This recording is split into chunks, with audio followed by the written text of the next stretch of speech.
What is going on, everybody, and welcome to the Tim and Shipe Show. This episode of our podcast is brought to you by My Auto Care. My Auto Care is an auto repair company that comes to you. That's right. They drive directly to where you are, and they service your car right there. I've been talking about them for weeks, and I won't stop because I just love this company so much. Listen, if you haven't checked them out now, what are you waiting for? They are there. They are willing and waiting. Check out their website, myautocare.com, and they would love to come and help you. Whatever your car problems may be, they will be there to help you on the side of the road, at your house, at your work, wherever it may be. Check out myautocare.com and schedule your next auto care visit today. Let them know Tim and Shipe sent you so they know how much this ad is working for them. Thank you all so much, and check out myautocare.com. This episode of the podcast is also brought to you by Affinity Apartment Communities. Go to affinityapartmentcommunities.com and fill out your application for living today. If you're looking for a place, whether it be a one-bedroom apartment, a studio apartment, or a three-bedroom house with a garage, Affinity Apartment Communities has what you're looking for. So go to their website, affinityapartmentcommunities.com, and fill out your application. It's easy. It's simple. Get it over to them so they can get you living comfortably tomorrow. They also have beautiful cabins in Hocking Hills. These places are gorgeous. You're not going to regret checking out Agape Ridge Cabins and booking your next weekend or week-long stay at the Agape Ridge Cabins. Absolutely beautiful. And again, tell them Tim and Shipe sent you. Let's get to it. Could be up to the offensive line. No, Prince's going to throw for it. Got to get it off. They go for the ball game. Touchdown! Touchdown! Michael Jenkins! Holy Buckeye! Tebow straight ahead into the end zone, and the Gators have put this one on ice. Hello, hello, hello, and welcome to the Tim and Shipe Show. This is a college football podcast. Thank you so much for joining us. We are part of the Press Play Podcast Network, and for the next hour, we are going to be talking about Ohio State and Florida football, and we're going to sprinkle in some of the other teams too along the way. This episode, we're introducing Ben Billman, a special guest that we had on to decide our GatorBuck team at cornerbacks this week, and so stay tuned and stay dialed in for that. Tim, what's going on, buddy? Welcome. Shipe, I'm not as depressed today as I was a few days ago. Big game this week in Baton Rouge. Yeah, it was a rough one. Actually, it wasn't that rough. I think Gators played surprisingly well. For you, you probably thought this is about right. Is that kind of what you're thinking? No, I mean, it was one of those games where coming into the game, I just don't want to get embarrassed. I want to keep it close. I want it to be a good game. Yeah. And then, we get into the third quarter, the Gators take the lead, and my expectation changed. It became, we can win this. Yeah. We are as good as this team on the road, at night, on homecoming night in LSU. Like, we are as good. We were playing them head to head, and then it became like a devastating loss because at that point it was like, we can beat this team. Yeah. I believe they believed, and let's play a game, Shipe. Yeah. Which quarterback in this game had more passing yards? Oh, I already know. Trask. It was Trask, yeah. Trask had more passing yards than Burrow. The reality is there were two things that separated this game. And I'm not making excuses, it's just a reality. We had the best two defensive linemen from Florida getting hurt. They got no pressure on Burrow in this game. Yeah. And then the other one was Trask's interception in the end zone. You take those two things away, and this game is a coin flip. Yeah. I think here's my question for you, Tim, because I've had this question ever since I've watched LSU play this year, for every game I've watched them. Is their offense really as good as advertised, or was your defense playing kind of sloppy? Because I thought that this would be a really good test for Burrow and LSU, but in reality it seemed like Florida's defense was not as good as advertised. So is LSU's offense as good as advertised, or was Florida having just a rough week? Because it seemed like anything that LSU wanted to do offensively, they were doing. No, I think there's a little bit of both. Like I said, I think those injuries to the defensive line really hurt because that really allowed LSU to get the run game going. And so Florida had to kind of cheat up a little bit and play against the run more. And so they were able to go a little more with the slants and run with the short passes after that. Before that happened, I think that Florida was playing them, fairly well. But that really made the big difference in this game. But give credit to LSU too. Their offense played really well. There were a couple of plays in our secondary that we didn't play well. And then I think Florida did make some pretty solid adjustments though. Also, I think you'll see in the rest of the season they moved some people around. They changed some positions, the position people were playing in their secondary. So I think there were a couple mistakes that I think Florida made that were corrected in game. So I'm excited to see the next couple of games, specifically against Georgia, to see if we can fix those issues. And I think that you'll see an improved Florida defense the rest of the way. Okay. And hats off to Coach O and his hiring choices for offensive coordinator and all of that. I mean, he made the right choices, and he's got this offense clicking. At least his offensive coordinators have this offense clicking. And it's going to be tough for anyone to stop him. I know I give Florida a hard time a lot, but hats off to this LSU offense because I think they are the real deal. I think they've answered all the questions they have to because Florida's defense has impressed throughout. So hats off to O and the win against the Gators, and it was a really fun game to watch. A lot of back and forth. Well, like I said, the thing that excites me the most is how well Trask played. Yeah, because absolutely. He played – obviously, he had more attempts than LSU did, but still, like he and Burrow were pretty much back and forth the whole game. And if it wasn't for that bad pass in the end zone that got picked off, that's the only difference in this game. Realistically, that was the difference. That was what the difference in the score was right there. Because as soon as that happened, LSU drove in the field, scored a second touchdown or another touchdown to take a 2-possession lead, and that was it. So it was a fun game.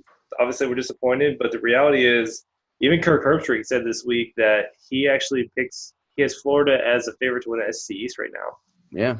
So I think they absolutely should. All right, let's play another little game. Over under 2 losses for the Gators this year. I'm being optimistic. I'm saying under. Under? I say if we should be able to win out now. South Carolina, they just won the Super Bowl at Georgia. So I expect them to be overconfident, and Florida's going to go in there. I think Florida's going to win by 3 touchdowns against South Carolina. And then they obviously play Georgia in a couple of weeks. That's a huge game. And then we have Missouri and Florida State. So Missouri, I think, is the one question mark. Missouri, to me, is a question. I think they could be a surprise, but I don't expect Florida to lose that game. Of course, I didn't think they would last year either. So I think they're going to remember that from last year. I think they're going to be ready for it. Yeah, Missouri, what are they, 22nd right now? I think you should win that one early. I'm going to go the over. I think you're going to drop one surprise game, one more like surprise, didn't see it coming game, and then I think you may lose to – I don't think you'll lose to Missouri. I think you could lose to Georgia. I think Georgia may go – one of 2 things either going to happen to Missouri. They're either going to go pedal to the metal, full throttle, like Ohio State does after their weird losses to Purdue and Iowa, or they're going to deflate. And so if they deflate, Florida's good. But if they go pedal to the metal, hardcore, actually play to the talent that they have on the field, because I've been preaching it all year that they recruit well, they're coached well, they should be a really good team. And so if they live up to the potential, I think watch out for Georgia. But if they deflate after this last game, then it's going to be an easy win for any team that's ranked higher than 15. Yeah. Well, the one thing I do want to mention, too, the advantage Florida has with Missouri is Missouri has played Georgia and then Florida back-to-back. Yeah. So I think that gives Florida a little bit of an advantage, knowing that, they've got – Missouri's going to be focusing on Georgia and then trying to play Florida. Yeah. So that helps a little bit. Very true. Okay. So Ohio State was on a bye. Looking forward to next week. Like you said, Florida has SC, and you expect a big win there? Yeah, I think at South Carolina even, like I said, they just won their Super Bowl. So being Georgia in Athens, they think they just won it all. That was the biggest one of the year. So this is a 3-3 team. I'm not trying to discredit them. Their defense is decent.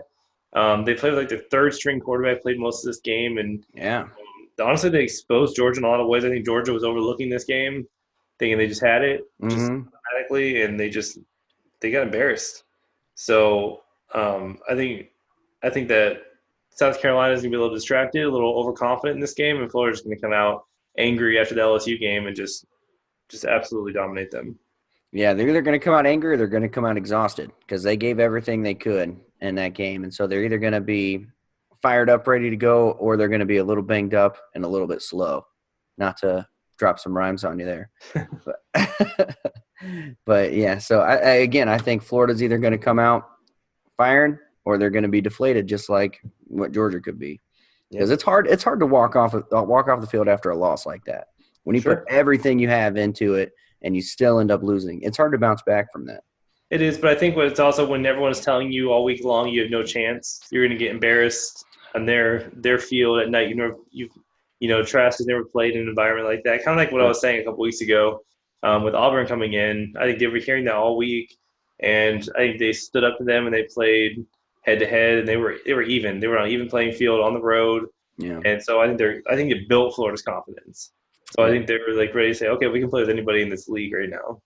Yeah. All right. I like it. I think Florida has 2 more losses in them, but last year I thought the same thing. So who knows? Who knows what Florida has in store? They're a big question mark. I always give you a hard time about them, but they played well. They played well last week, and it was a fun game to watch. Ohio State actually plays, if you're hearing this today, they play on Friday. So I hate it. If I was a stronger person, Tim, I would have boycotted this game. But I'm weak. I'm weak, and I have to watch Ohio State football. Why do they do it? Why do they do the Friday night games? We talked about this last year. I don't know. Here's the thing. Do you see Alabama, USC wearing alternate uniforms?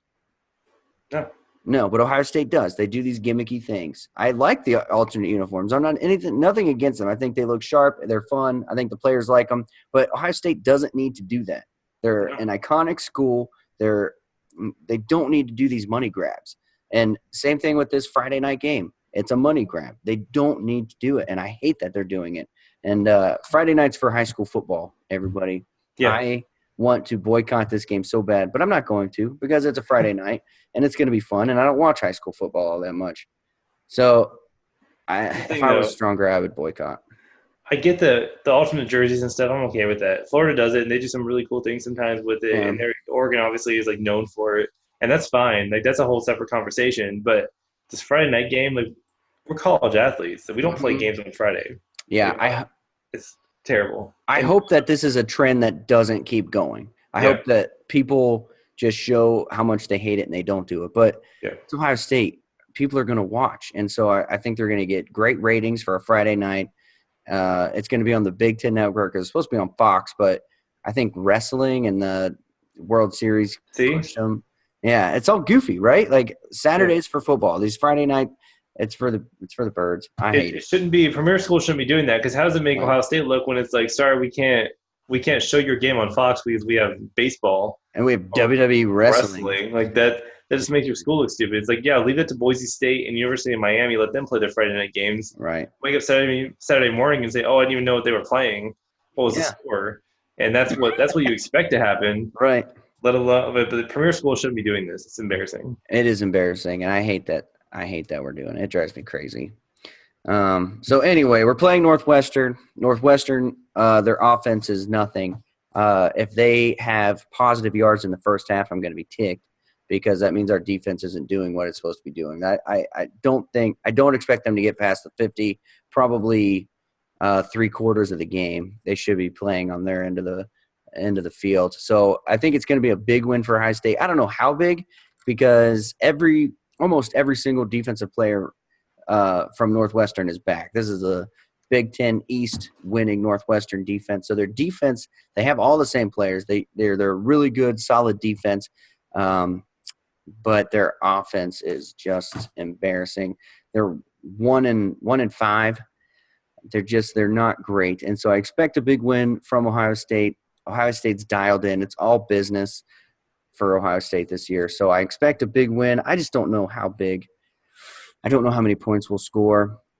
And I'm still not sold on Justin Fields. And I won't be sold on Justin Fields until I see him put up big numbers against Wisconsin next week, which is going to be the game of the week. And that one, believe it or not, is going to be at noon on Fox next week. Isn't that funny? biggest game of the week played at noon. Well, that's because the Florida-Georgia game is actually the biggest game of the week next week. Oh, is that what that is? Yeah. No, it's because Fox, they always put their biggest games at the noon slot this year. Because if they put their biggest games at noon, everybody's, if you're a college football fan, you're dialed into college football all day.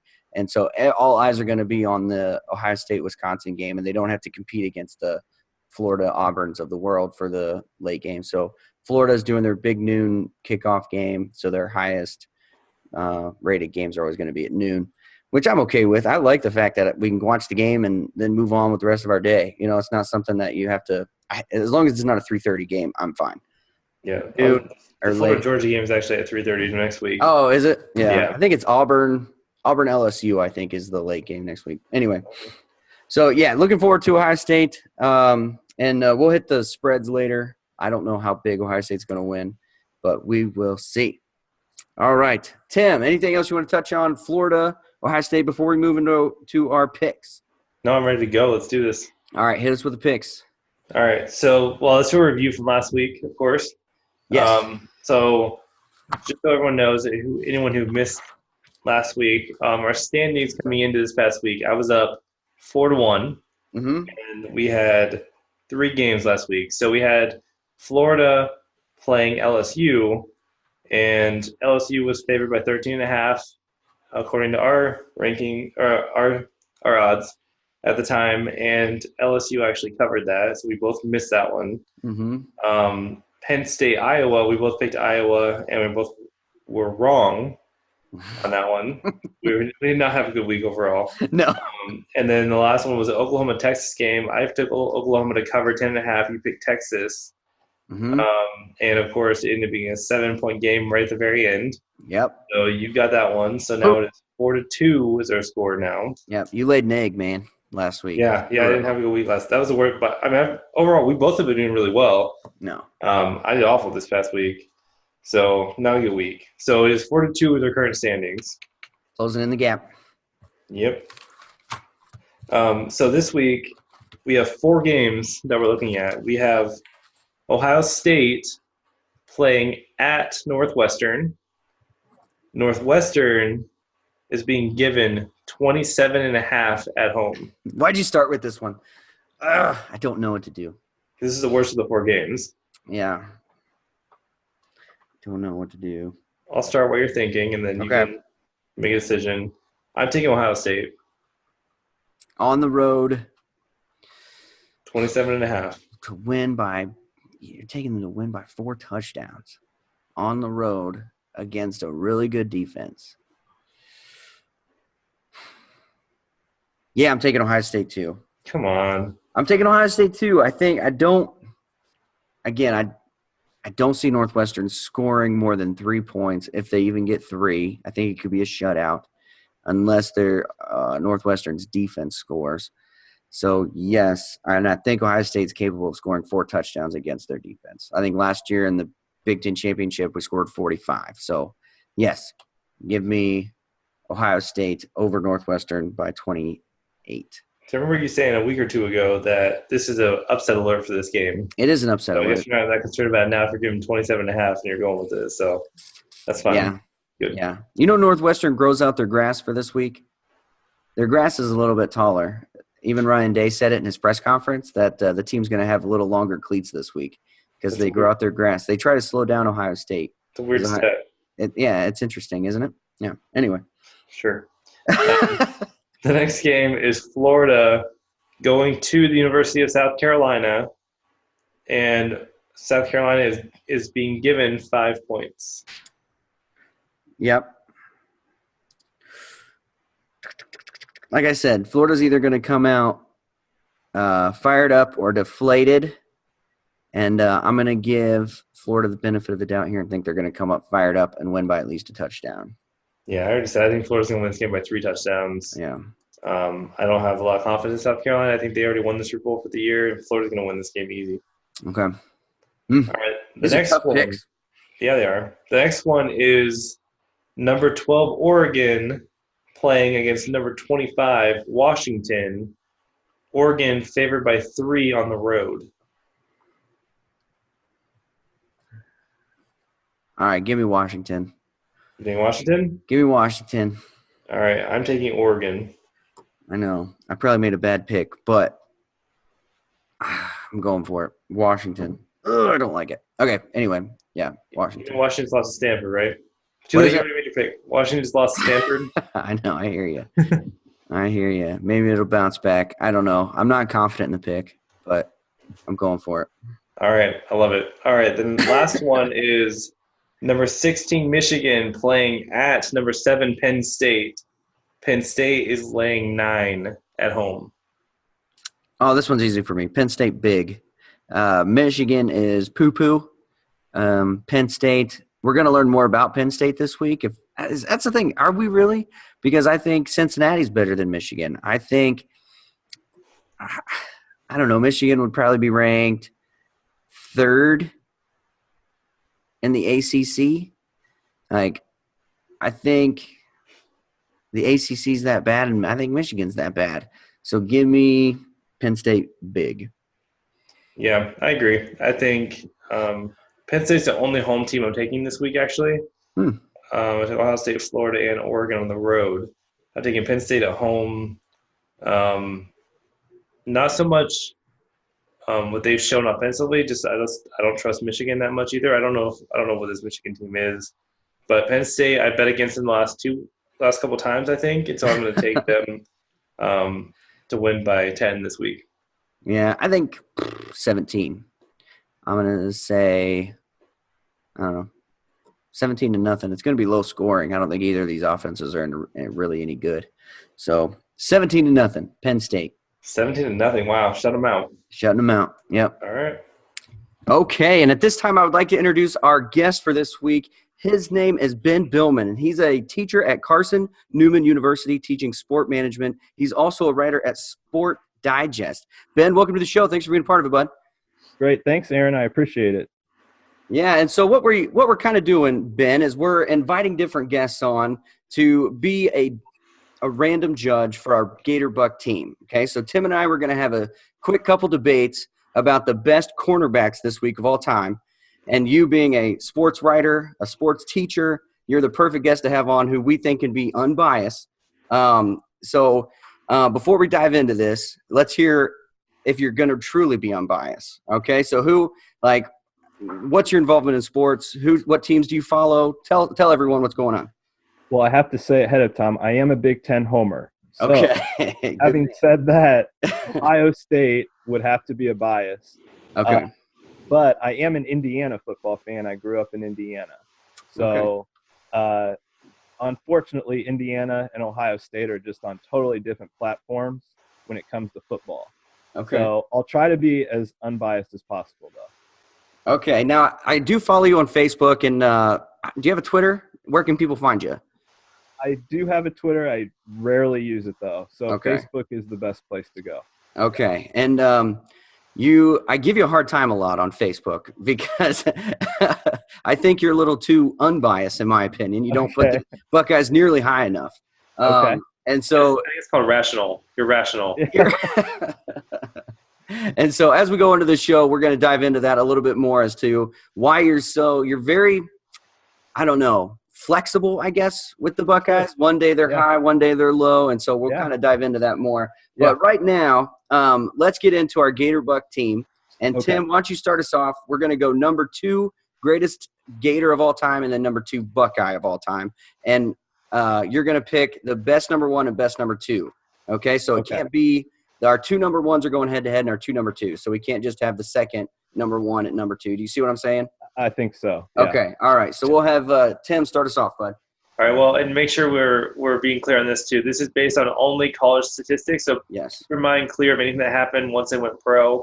Because I think most of these players we're going to talk about today had a pretty prolific NFL career, and I think in some cases maybe more than college. So basically we're just going to give you the statistics and standout features of them in college up to the point of being drafted.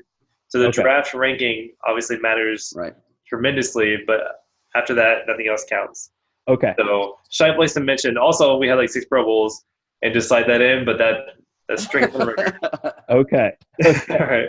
So my number 2 for the University of Florida is Leto Shepherd, who played from 1999 to 2001. He was a first-round pick, 26 overall by the Philadelphia Eagles. He was a two-time All-American, two-time All-SEC from 2000 to 2001. In his career, he had 87 tackles, 8 interceptions, and he also had 27 kickoff returns for 472 yards. Okay. Those are good stats. Those are decent stats. Let's not go overboard. Okay. Tim, did you kind of notice this trend with your cornerbacks? And I think we're going to see the same thing with our safeties, that they usually have 1 or 2 really good years, and then the next year they really drop off because I think quarterbacks and offensive coordinators get the idea of what's going on and they throw away from them. That's exactly what it was. They did. Yeah. They might have had a few tip balls, but for the most part, they went the other side of the field. They pretty much avoided those players in their junior, senior years. Yep. Yep, I noticed that too. And so my number 2 guy is Malcolm Jenkins. Ben, if you're a Buckeye fan, I'm sure you're aware. I actually met Malcolm Jenkins, and the best thing about him is that he came into college, correct me if I'm wrong, Ben, I think a 2-star recruit. And then he went off to become a Jim Thorpe Award winner.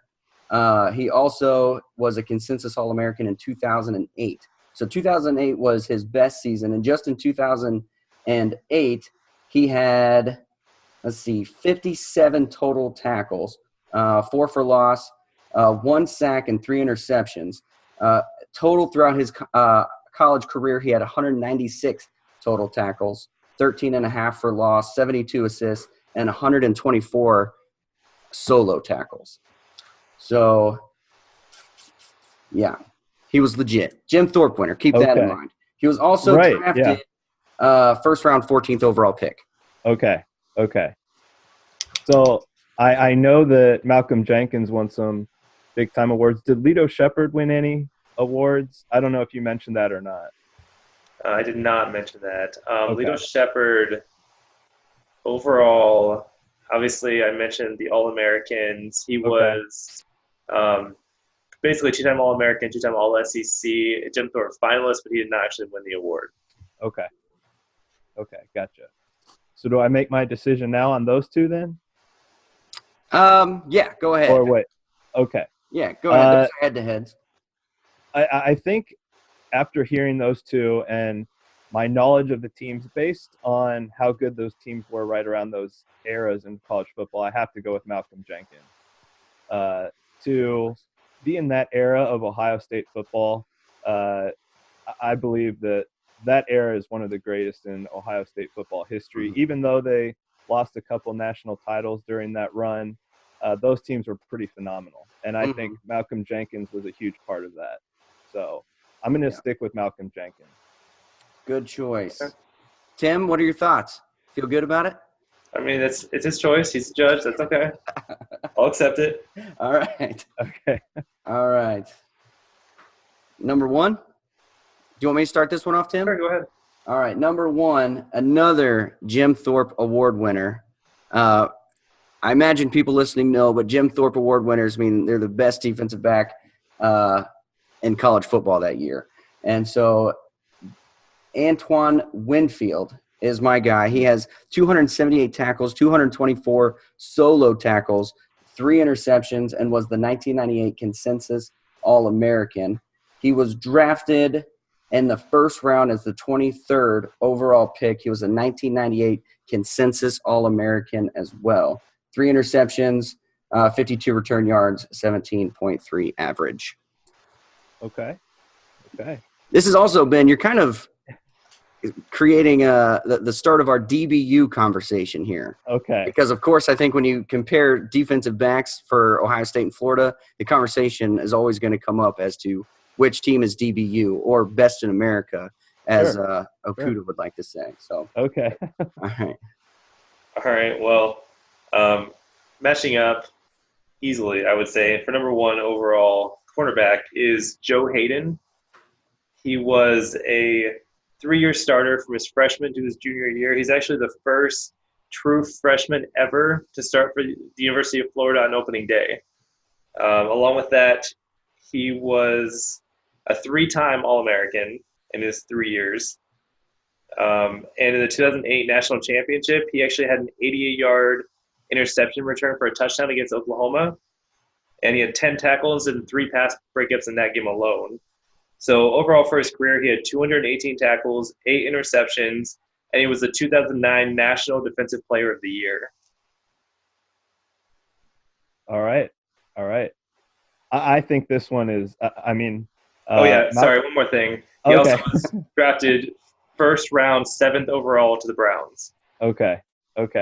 I'll forget that part of it because, but I'm gonna have to go with Joe Hayden. Just an incredible career. Again, looking back at that era of Florida Gator football, maybe the best era in Florida Gator history, and 3-time All-American. I mean, that's just incredible. So I'm going Joe Hayden on that one.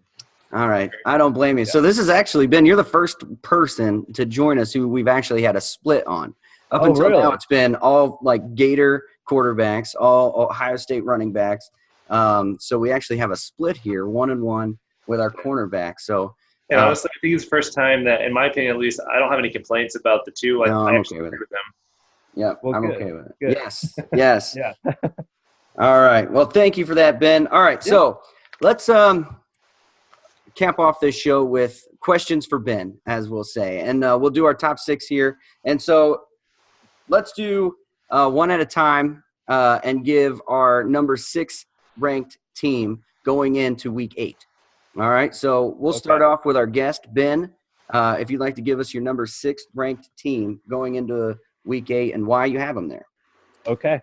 Well, before I start this, I just have to make things clear that when I make my rankings, it's kind of a 3-way, 3 things that I look at. The first thing is performance last season and preseason expectations.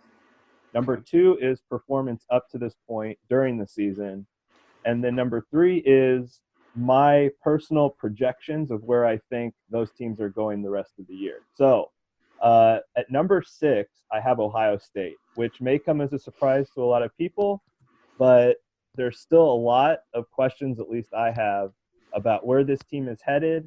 And the Big Ten looks a lot deeper than I thought it would be. And I have a lot of questions about Penn State, Wisconsin, still Michigan even. And I don't know how Ohio State is going to compete against teams of that caliber.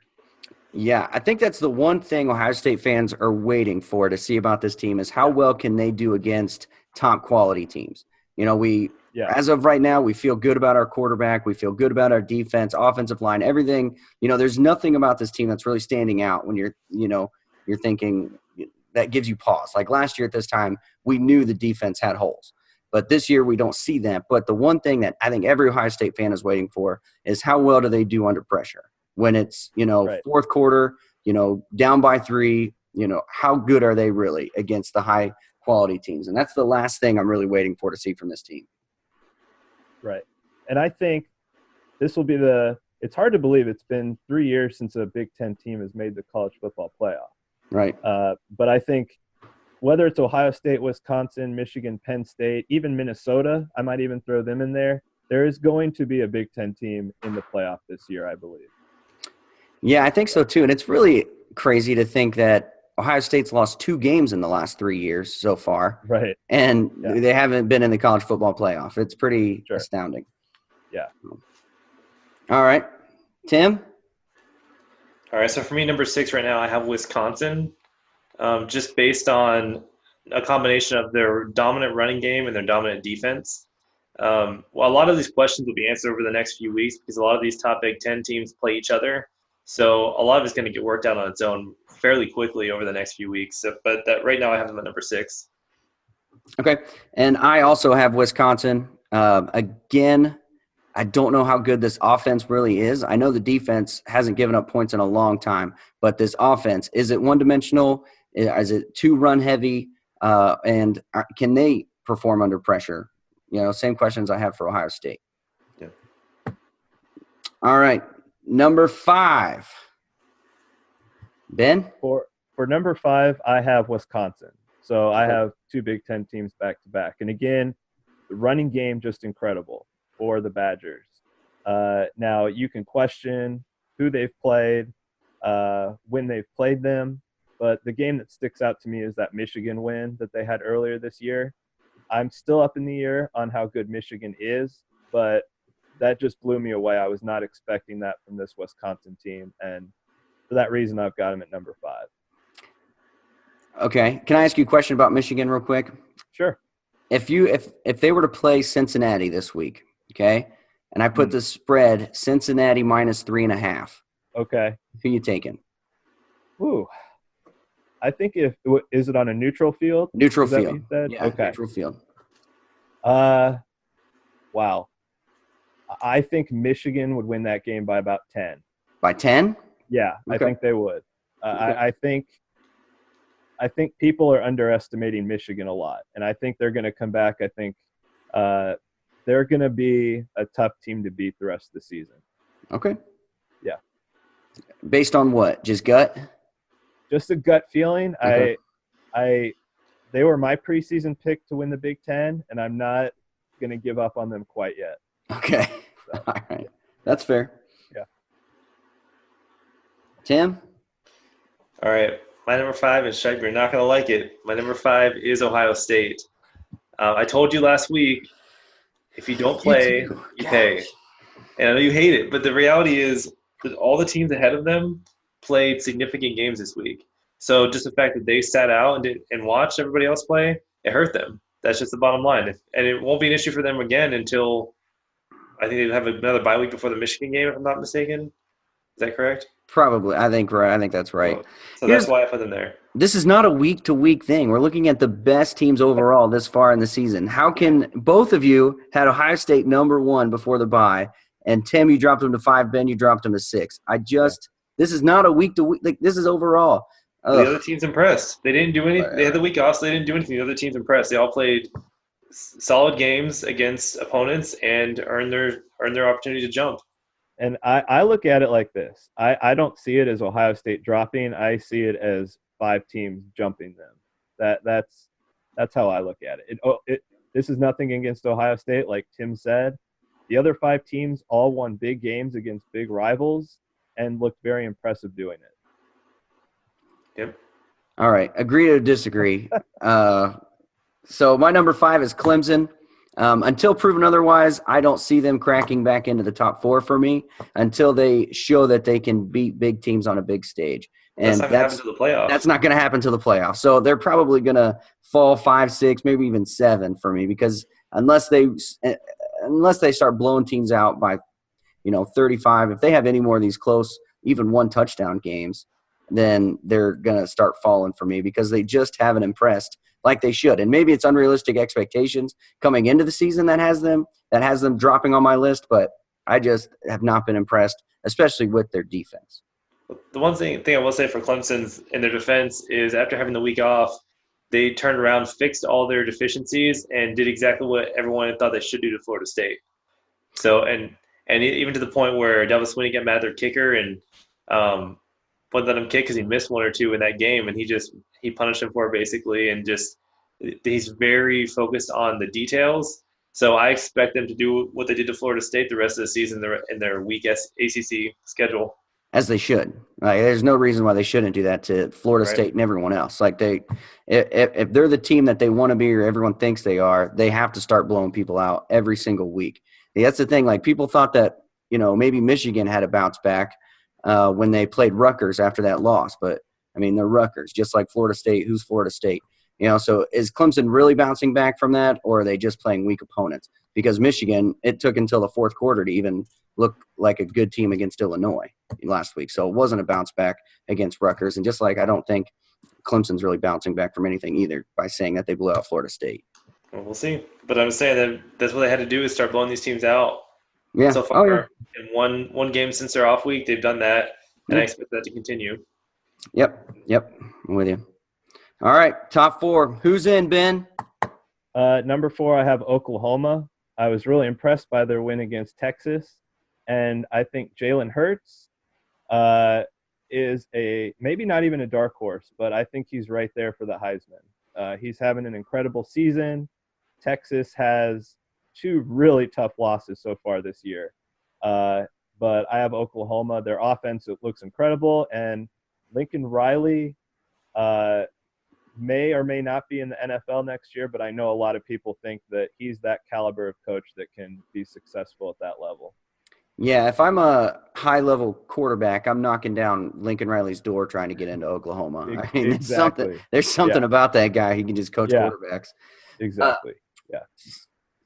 Oklahoma, I don't think a whole lot of people would question their offense. Do you think their defense has taken a step forward from last year? You know, it's hard to tell so far. Their offense has been so potent that, you know, and the schedule so far, they've had a fairly tough schedule. I'll be interested to see how they had such a good game last week against Texas. It will be interesting to see if there's any letdown this week and the remaining schedule, because that was the Texas game was obviously it's always circled on the calendar, but this was really for the first time in maybe 5 or 6 years, Texas is back, in my opinion, and Oklahoma still controlled them as far as I could tell. Yeah, me too. And I would say even more than that, I was more impressed by their defense and their offense against Texas. I was very impressed with the way they got to the quarterback, and their defensive line played really well, and they kind of dominated in a couple of aspects defensively, which I wasn't expecting at all. I thought this would be a really, really high-scoring game, and it actually wasn't as high as it could have been. Yeah, I think especially there towards the end, Sam Ellinger was he was panicked in the pocket. He wasn't looking comfortable at all. So, yeah, credit to their defense for sure. Mm-hmm. All right, Tim, number 4. I also put Oklahoma at number 4 for that reason, based on obviously what they did to Texas and how they kind of handled them on both sides of the ball. If it wasn't for Jalen Hurts with a couple of unfortunate turnovers, I think this game would have been a 4-touchdown game potentially or something along those lines. So that their defense really stepped up in this game and played well. So I put them at number 4. And I did as well. Yeah. Their offense looks unstoppable, just like they did last year. But again, I don't know. I liked it. I want Texas to be back really, really bad because I like Tom Herman. And so I want Texas to do well, but I don't know how good they are. I think this week for a lot of teams and moving forward, this is the meat of a lot of team schedules. So we're really going to find out who these teams really are this week and forward. So Oklahoma, they're my number 4 too, but I'm going to put a question mark by them, just like I still have question marks by a lot of these teams, honestly. Yeah. So. All right. Next up, number 3. Number 3, I've got Clemson, and I agree. I understand with their schedule the way it is, with the, that close game against North Carolina, which they probably should have lost, to be honest. They have to go undefeated. 1 loss, and they're more than likely done. Yeah. But they're still the defending champs. They still have Trevor Lawrence. They still have Dabo. And I do not see them losing a game this year, and for that reason – they're more than likely going to make the playoff, and I don't see them dropping below number 3, at least in my poll, as long as they keep winning. Okay. Not below number 3 at all. Like, as long as they're winning, they're number 3. Yeah. Yep. Okay. Yep. That's fair. Tim? For my number 3, I have LSU. They survived a good game against Florida at LSU at night on homecoming. We'll talk more about that later. But that was a matchup of 2 high-ranked teams, and their offense was impressive. Their defense was mediocre. But both these teams played really, really well overall, I felt like, and they pulled it off. So I put them at number 3. Okay. And I have Bama at number 3. I'm not impressed by their defense. I think they've been plagued by injury, honestly. It's nothing against – I think obviously Bama's well coached. Bama is a good team. But after LSU's win against Florida last week, and obviously I'm going to keep Ohio State higher, but I don't want to give it away if I haven't already. But Bama, I think their defense has question marks. I think their offense is just as good as anybody in the country. But again, I still don't know how good these defenses are. So I have Bama number 3. All right, rounding out top 2, best 2 teams in the country. Ben Billman, who you got? Number 2, I've got LSU. This is the craziest team when it comes to history of LSU, where it always seems like the offense is awful and the defense is always clicking. Yeah. This year, it's basically the exact opposite of that. Their offense is unbelievable, and their defense is still solid, but it's definitely not the LSU that we're used to when it comes to defense. Mm-hmm. But some of the most impressive wins in college football, and I would have them at number one, but they've still got to win one more big game, and I'll explain that when I talk about my number one team overall. Okay. All right. Tim? My number 2 team is Clemson. They have the longest winning streak in the country going right now, and they took care of Florida State. Like I said, they had a week off. They really worked on the details, and Dabo and Trevor, they're still doing what they do. I believe in this team. I think that they're gonna just absolutely dominate the rest of their conference and get to the playoff. So I have them at number 2. Okay. You're very generous to Clemson. Both of you are. Anyway, I have LSU for the same reasons that Ben does. I just think that LSU has just their offense is potent, like he said. They can move the ball. It's like Joe Burrow zips the ball over the middle and it just sticks to his wide receiver's hands. Like it's unbelievable. So Joe Burrow, that offense, I love Joe Burrow, and so it's really exciting to see him doing well and getting so much attention right now. It's a fun time to be a Buckeye, even for other teams. So yeah, Joe Burrow and LSU, they are number 2. All right, Ben, tell us. Oh, are you there? Everyone there? Yeah. Sorry. Sorry. Tell us about number 1. Number 1, I've got Alabama. 2 reasons: Tua and Nick Saban. Those 2 guys, and I would have LSU number 1 because I think they have been the most impressive, and they probably have the highest quality wins in college football. But they still have not beaten Alabama in, I want to say, 7 years. So until LSU can get over that hurdle and beat the Crimson Tide, I've got to stay with Alabama. Now, I agree with you. They have had a lot of injuries. Their defense has not looked that great. But that offense, when Tua is in command with Nick Saban on the sideline, I put them at number 1. I'm not too confident that they'll stay there, and I wouldn't be surprised if they finish the season with 1 or 2 losses. That could include LSU. That could be Auburn. That could be in the SEC championship game against Georgia or Florida. But as of right now, I've got to have them at number 1. Okay. You put a lot of stock into previous years. You said that coming into this, that history means a lot to you, it seems, in these. When for me, I'm looking strictly at what we've seen on the field so far this year. So I get your rankings, and that makes sense. Yeah. Tim, who's your best team in the country? I'm with him. I have Alabama as well. And for the same reason, if I have to make a bet right now in Vegas on my odds to win the national championship, it's hard to bet against Saban, period. Like, Saban has proven year in and year out, it doesn't matter who he's bringing in, that he can make players better and play better than their even potential at times. And then you have Tua, who he's proven himself as a quarterback up until, with the outlier being the national championship game last year. I think he got dominated a little bit against, 4 NFL caliber defensive linemen, which has never happened before. So that was a one outlier. But overall, I think he's shown he's a pro level quarterback. And the reality is, if Alabama loses the game this year, it's not going to be against LSU or Auburn. It's going to be it's probably going to be a Mississippi State type of game where they slip up, because that's where Nick Saban has the potential to lose. He's not going to lose these big games against these big teams. That's just not what he does. Yeah, that's fair. It's hard to argue against that for both of you, but I'm waiting to see them impress me. They haven't really impressed me as a whole unit, as a whole team so far this year, which is why I have Ohio State as number 1, because they have impressed me. I am a homer, and I'm 100% biased. But still, my point is they've impressed me a whole lot this year. There's not one aspect. Their coaching has been on point. Their offense, defense, special teams, everything has done what it's needed to do so far this year to be number 1. And, you can call Kirk Herbstreit a homer, But Joe Klatt, all these people they're seeing. As soon as they call Ohio State games, they're seeing the talent on the field and how this team just flying around playing with a chip on their shoulder. And so a lot of credit to Ryan Day and a lot of credit to this coaching staff to keep this team on a high level even after Urban Meyer has left. And so Ohio State is my number one team.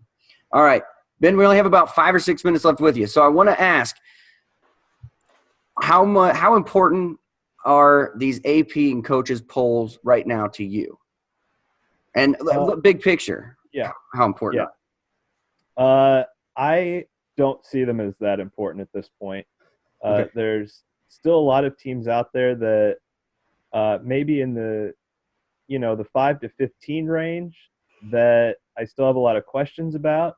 The playoff committee always seems to throw in a few surprises in this first poll that I think catch everybody off guard.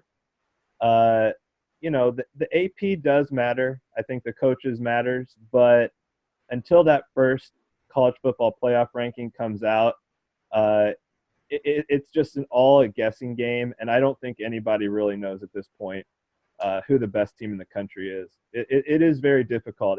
It's been a weird year where there's been a lot of just blowouts, bad matchups, teams that are normally doing well are not doing well. The ACC is awful. The Pac-12 is awful.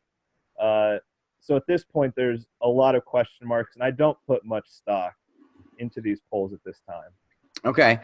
The only reason I put quite a bit of stock into them because I think that when it comes down to the committee, they're going to be looking at this Florida LSU game as a number 5, number 7. The number 5 beat the number 7, and it's going to be they're going to look at that as being a huge win. When I think Florida's probably going to lose 3 games this season. And I know Tim's going to disagree and not like that, but I think Florida – so I don't think that that's as big of a win as what everyone thinks. And so LSU's probably number 1, number 2 on everyone's list. They're on my list right now because of where they're ranked in the AP poll. Same with, people beating up on Texas A&M when they're ranked. Texas A&M's not a good team, but Alabama beat them when they were ranked. LSU beat them. They were still somehow ranked. These polls matter. And so you're getting these ranked wins at the end of the season when in reality, Texas A&M, I can almost guarantee is not going to be ranked. Florida will probably be probably in the season around 17, 18, I'd say. So I put a lot more stock into these AP polls right now than most people do because I think that the committee people are watching and they're paying attention to them. So that's all. That's what I think. Yeah. Well, I think you were wrong last year about Florida's ranking, and I think you're wrong this year as well. That's okay. It's fair. All right, Ben, I have a question for you as well. My Okay. question is, if you had to name one team that is the biggest surprise for you, whether good or bad, in the country, who would that be? I would have to go with LSU. Back when they got rid of Les Miles a couple years ago, I thought that was a terrible move. I really questioned what they were thinking. Les had always done a great job there. I know he never quite reached the pinnacle over the last few years of his career there, but it seemed like a bad move to me. Now, Ed Orgeron has come in there and done phenomenal. And I'm not surprised that they're, top 10 in the country, but the way they've done it, like I said earlier, with their offense. And if there's going to be a year where Alabama is going to go down, I think this is the year that LSU can do it. And again, they're just on another level from LSU the way they've been the past couple of years. So I'd have to go with LSU. Yeah. I mean, I think the most impressive thing is how they do it with Ed Orgeron, and nobody can understand a word that he says, and somehow he still gets his point across. It's true. He's an enjoyable interview, that's for sure. Yeah. So, yeah. Tim, I asked the same question to you. Who surprised you this year? Ooh, I don't know. Like, I think, honestly, I know it's going to be a biased answer, but I think in some ways Florida has impressed me this year in a lot of ways, especially with losing their quarterback and Trask coming in. I didn't think I would – it's hard for me to even say this, but I think Trask is the best quarterback Florida has on their roster this year. And, I don't want to be the guy when he gets hurt and he's down, but Franks is what he was, and I think Trask has been unbelievable this year. So I think if you had told me to start the season – that in the first few weeks of the season, Franks would be hurt and Trask would be the starter, I would probably be like, oh, great, we have 4 losses at this point. So I think that's been the biggest surprise for me. Yeah. I'd say for me, biggest surprise as far as negative is Michigan. Biggest surprise as far as what they're doing. And again, we'll see. I don't think Franklin's that great of a coach, but Penn State so far has impressed. So yeah, that's true. That's a good one. Yeah. So, all right, Ben, with that, we will say our goodbyes. Thanks so much for being a part of the Tim and Shipe Show today, buddy. I appreciate it. Thank you, guys. And it's going to be a great rest of the season. I really feel like it's going to get turned up a notch here next week. So I think so, too. And we'll look for opportunities to have you back on, bud. Thanks so much. Thanks, Ben. Thank you so much. And that is our show. A special thanks to Ben Billman for joining us this week. Loved having you, Ben. Thank you so much to our sponsors, the Press Play Podcast Network, everyone involved in making this podcast a reality, and a special thanks to our listeners. Mwah! We love you folks so much, and thanks for being a part of the Tim and Shipe Show. He's Tim Jones. I'm Aaron Shipe. We'll catch you next time. Go Gators.